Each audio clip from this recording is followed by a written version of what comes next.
I always knew I wanted to go into healthcare. When I was in college, I was a public relations and journalism major, and did my internship in a hospital and really wanted to work in healthcare communications and marketing. So when I was recruited off my college campus to work at the Hospital Association of New York State, I was pretty excited.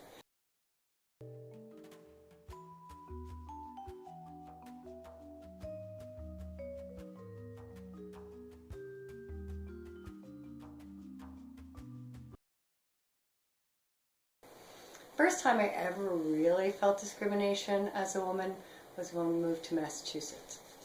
And I was a senior executive in the organization I worked for, and I was the senior person in a room at a meeting, and every time I would ask this man a question, he would respond to the gentleman next to me. And finally I said, "Excuse me, I'm the one who asked the question, not him. You should address me."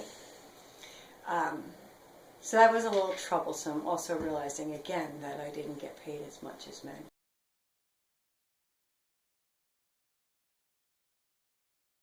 But I've been doing consulting now for a long time, and I've spent the last 2.5 years being an interim director of marketing in a hospital.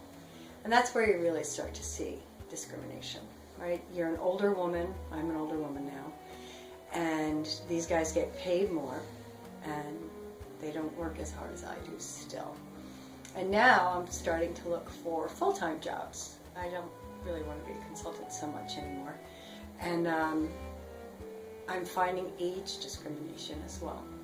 So I know that when I send in a resume, I'm in my 50s now, and somebody looks at my resume and they're 38 years old, they look at my age, or they figure out my age, and I don't even get to, I don't even get a call to do a phone interview for most of these jobs. That's disappointing because frankly, I know I work with a 38-year-old woman. I run circles around her in terms of experience and energy and knowledge and the ability to get things done. So I know now the only way I'm going to find a full-time job is if I network and people get to meet me, because on paper they'll all think I'm too old. If I was a man, however, a lot of the men that I see that are my age or a little older, it's a plus for them to be older, right? It's a plus for them to have gray hair because it's seen as having, knowledge and experience. But for a woman, you start to be seen as, a cranky old woman or somebody with no energy. And that's certainly not the case. It should be done based on an individual, not based on age or gender. I think age has a lot to do with it, but I think when you're a woman, you have a double whammy, right? So you're aging and you're a woman. But I do think age is probably the bigger factor now, but when being a woman just undercuts that even more.